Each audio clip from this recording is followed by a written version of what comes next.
Louvado seja nosso Senhor Jesus Cristo.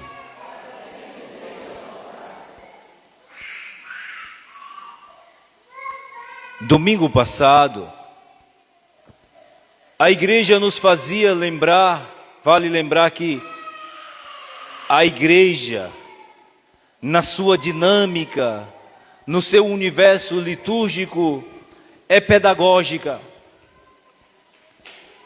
Nós estávamos num tempo em que a igreja nos convidava à conversão, mudança de vida, reconciliação, oração, caridade, penitência, jejum, enfim. Houve um momento em que cessaram esses temas. Domingo passado, o domingo da alegria, nós ouvimos não mais a solicitude para a conversão, para a mudança de vida. Ouvimos a misericórdia de Deus. Deus, na sua infinita bondade, que ama, que quer bem a cada um. Na parábola do filho pródigo, capítulo 15 do Evangelho de Lucas. Ao longo da semana, nós meditávamos as tramóias que o povo judeu estava a realizar para prender Jesus. Lembremos, por exemplo, antes de ontem, na sexta-feira, Jesus foi participar da festa das tendas. Não podia entrar em Jerusalém, senão às escondidas. Então veja, estamos funilando através dos textos litúrgicos para a celebração da Semana Santa. Hoje não é diferente. Nós ouvimos neste Evangelho Jesus que sobe ao Monte das Oliveiras, certamente para rezar. Depois, pelas madrugadas, vem a Jerusalém, entra no templo. E é interessante, querida comunidade, que os espioneiros das madrugadas, aqueles que ficam a futricar, a procurar alguma situação, algum pecado alheio, justamente para colocar Jesus em xeque. Nós estamos, portanto, num tempo em que toda a liturgia vai agora preparar de modo perverso para prender Jesus. Nós ouvimos neste Evangelho, eles colocam uma mulher que foi pega em flagrante adultério, justamente para colocar Jesus às provas, para colocar Jesus em xeque, para encontrar motivo de o acusar. Guarde essa frase, porque esta, talvez, quem sabe, é aquilo que desemboca na crucificação de nosso Senhor. Procurar motivação para acusá-lo. O que é que diz a lei? O capítulo 20 do Levítico, versículo 10, diz que todo aquele que comete adultério deve ser apedrejado em praça pública. É assim que reza a lei do Levítico. E é interessante que Jesus tinha dito, capítulo 5 de Mateus, versículos 17 e 18, que ele não veio abolir a lei, mas dar plenos cumprimentos. Inclusive disse que não seria tirado nenhuma vírgula da lei. Então eles agora colocam aquela mulher diante de Jesus para dizer: se ele de fato veio para cumprir a lei, será o primeiro a lapidar essa mulher. Se não fizer, não está sendo cumpridor da lei. Se fizer, a gente vai encontrar um motivo para dizer: ué, Jesus, você que veio teve compaixão da humanidade, você que diz que não veio para acusar ninguém, Você que diz que não são os sãos que precisam de médico, mas os doentes. Você, Jesus, que diz que veio para os pecadores e não para os santos. Por que jogas uma pedra nesta mulher? Veja a sinuca de bico que colocaram Jesus. Mas como Jesus conhece os corações dos homens, sabe quais são as suas intenções e sabe também o que fazer para sair dessa sinuca de bico, Jesus simplesmente abaixa e começa a escrever no chão. Querida comunidade, até hoje nós não sabemos o que Jesus escrevia no chão. Alguns estudiosos pegam aquela nota do capítulo 17, versículo 13, do profeta Jeremias, para dizer que todos aqueles que rompem a amizade com Deus estão escritos no chão. Aqueles que têm amizade com Deus estão escritos no livro da vida, como diz o Apocalipse. Queridas irmãos, por que estão escritos no chão? Porque o vento vem, sopra e apaga, passa.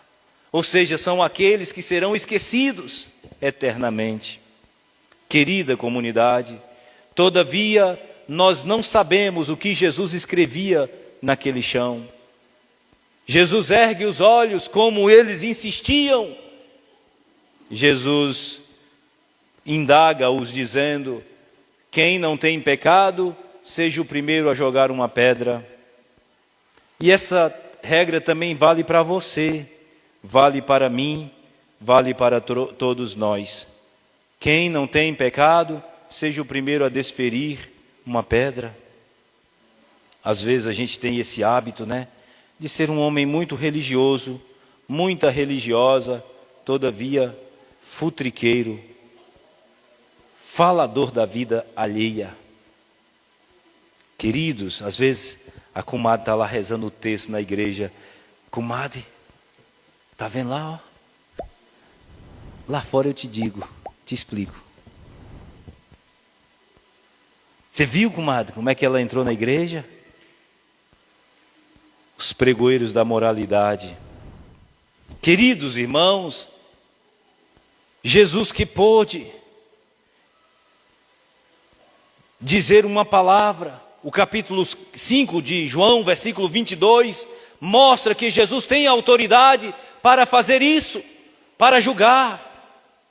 Inclusive o capítulo 8, versículos 15 e 16, mostra que ele tem a autoridade de julgar porque não está só. Queridos irmãos, no entanto, não faz. Apenas diz a eles: quem não tiver pecado, jogue a primeira pedra. E é interessante, querida comunidade, e aqui serve para nós. Se você é um santo, tudo bem, mas se você é um miserável pecador, que autoridade você tem para corrigir os outros?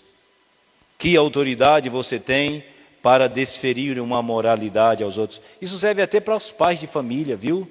O pai que não dá exemplo é um safado, é um sacana. A mãe que é uma malandrinha. Que autoridade você tem para dizer alguma coisa para o seu filho? Primeiro, dê exemplo. Corrija com seu testemunho. E só então corrija com palavra. Porque não tem autoridade aquele que não dá exemplo. E cá para nós, certamente o exemplo já diz tudo. Na família, marido, esposa, filhos, dando testemunho de bons cristãos. Não precisam de muito discurso, não. Basta apenas viver. Palavras sejam apenas para ilustrar aquilo que Santo Agostinho um dia disse: que não minta a sua vida, as suas palavras. Que a sua vida não seja mentida pelo seu discurso, não seja contrariada pelas suas palavras.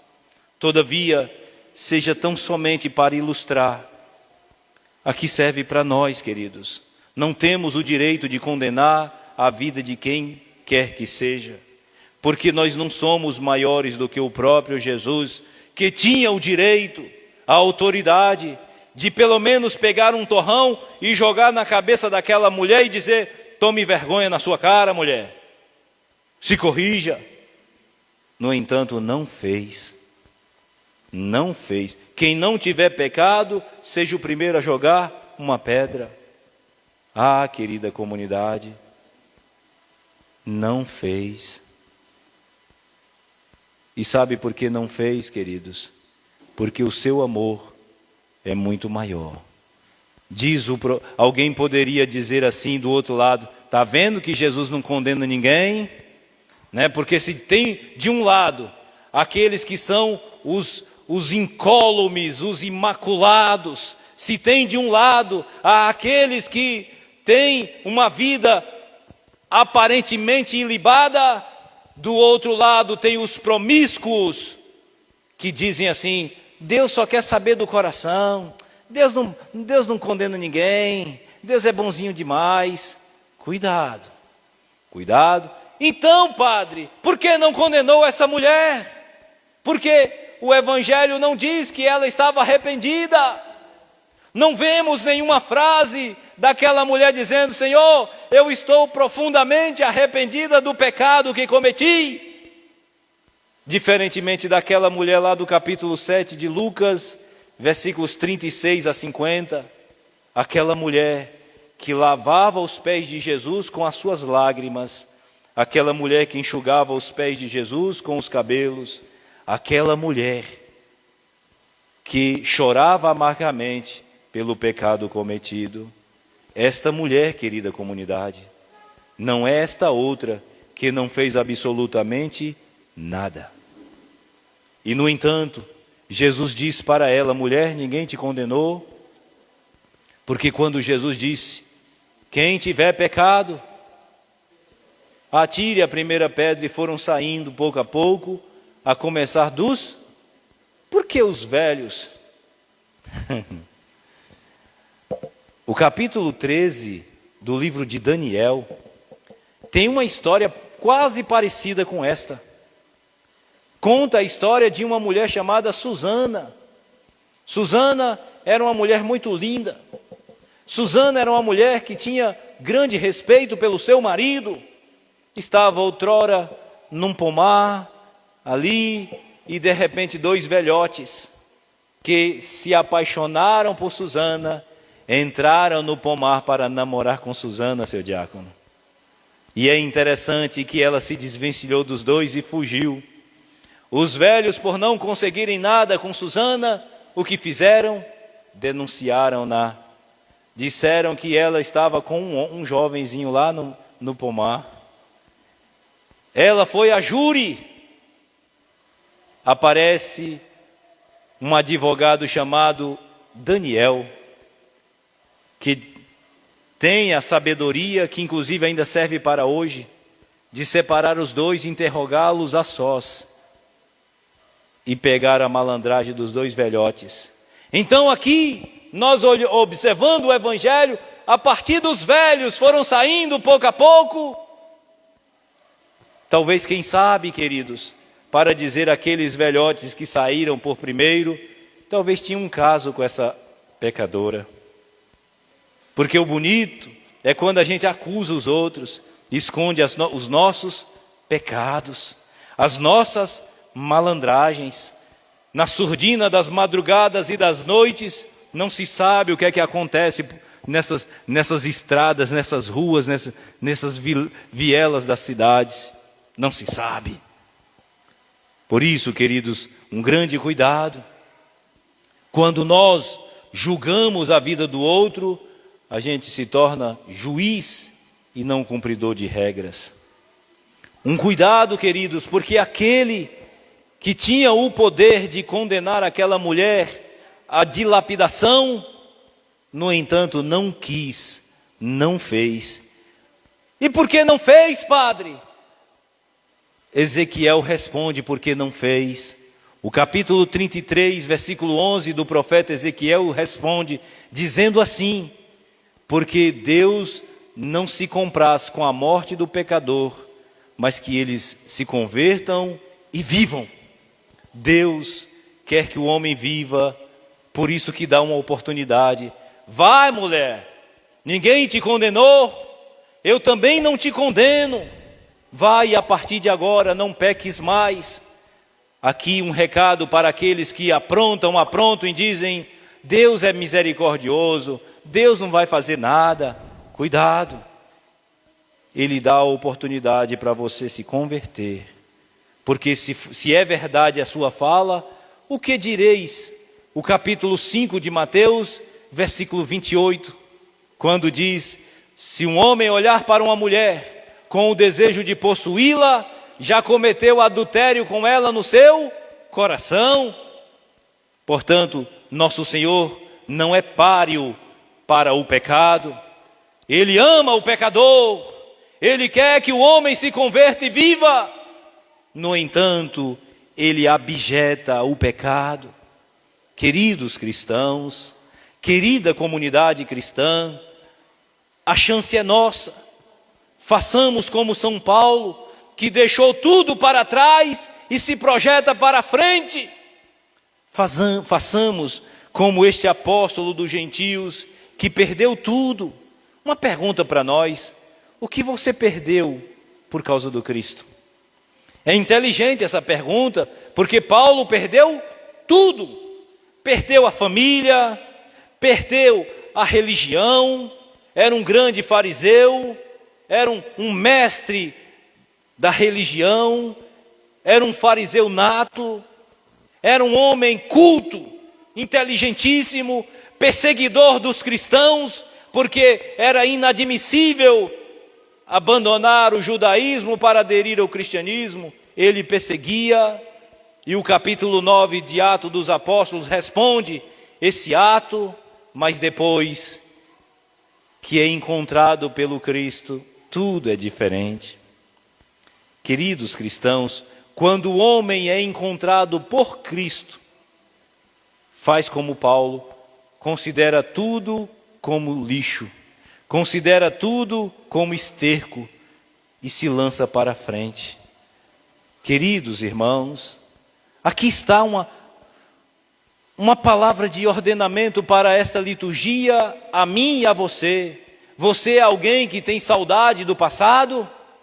Porque a primeira leitura diz, versículo 18: não lembreis coisas passadas, não olheis para os fatos antigos.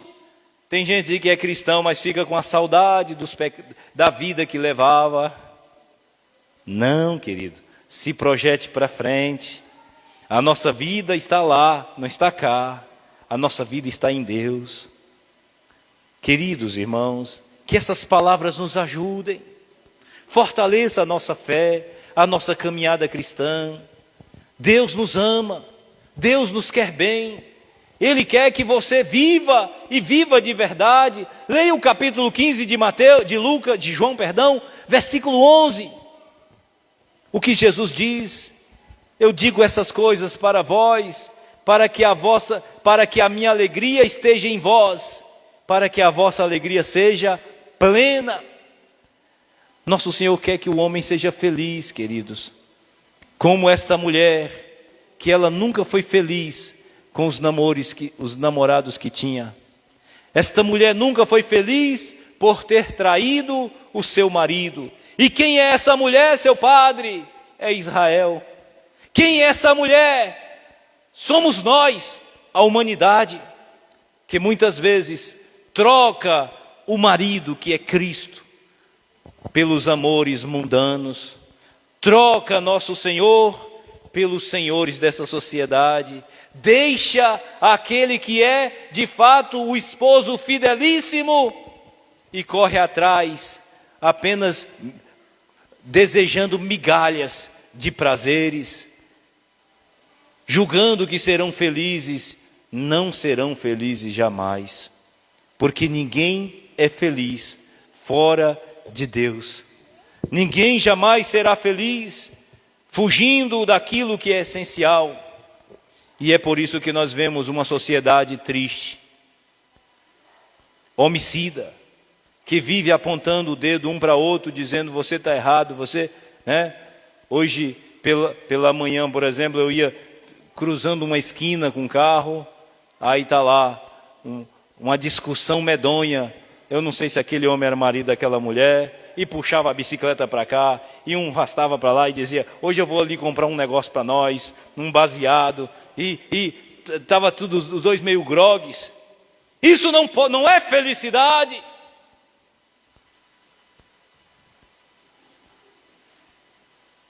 Queridos irmãos, felicidade é ter Deus, é ter a paz que somente Deus pode proporcionar. Por isso, queridos, se você passa por dificuldade por ser cristão, não desanime, porque o Salmo de hoje tem uma resposta maravilhosa, o Salmo 125. Os que lançam as sementes entre lágrimas, ceifarão com alegria. Aqueles que lançam a fé cristã, o amor a Deus diante de um mundo tão marcado pela promiscuidade, não desespere-se, tenha fé, vá em frente, porque aqueles que lançam as sementes entre lágrimas, ceifarão com alegria. Chorando de tristeza, sairão espalhando suas sementes, cantando de alegria voltarão, carregando seus feixes. Querida comunidade, não tenha medo de ser cristão. Eu digo a vocês também que se preparam para receber Jesus nos sacramentos de iniciação cristã, não tenha medo. Sejam felizes. A alegria do Senhor seja a vossa força. Filipenses 4:13. Alegrai-vos. Eu repito, alegrai-vos sempre no Senhor.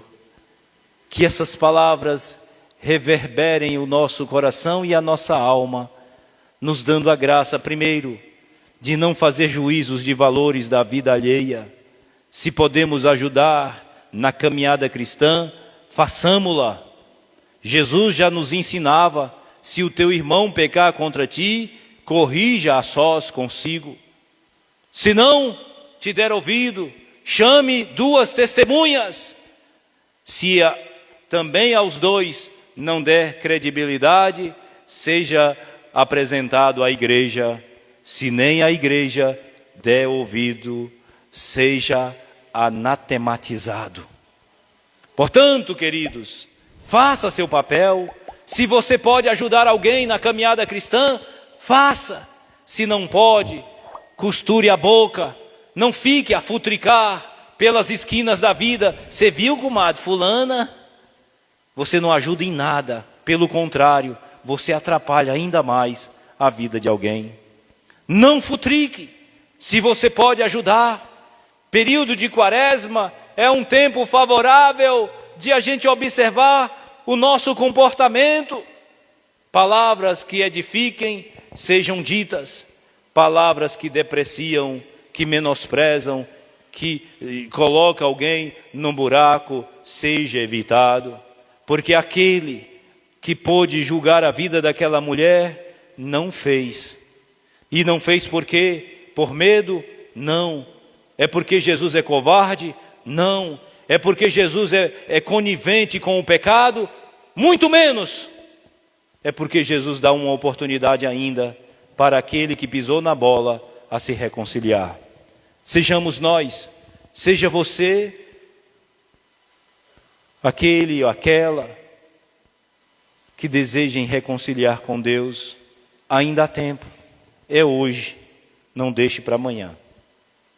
Que Deus nos abençoe, que o bom Jesus, aquele que é, por excelência, o nosso titular, e somos privilegiados porque temos como titular o bom Jesus, e Ele não é somente bom, Ele é excelente, porque consegue olhar para a humanidade, como diz o capítulo 19 de Lucas, como olhou para Jerusalém e chorou, dizendo: Jerusalém, Jerusalém, se tu soubesses o que te podes te trazer a paz, mas tu não quiseste. Certamente Jesus olha para a humanidade e diz: se essa humanidade soubesse o que pode trazer a paz, mas não quiseste. Queridos irmãos, queiramos nós reconciliar com Deus, porque Ele é o fundamento, a alegria e o verdadeiro amor.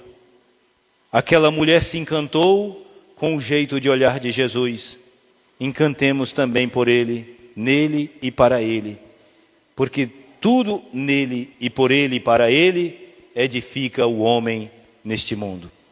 A Ele honra e glória, hoje e sempre, por todos os séculos dos séculos.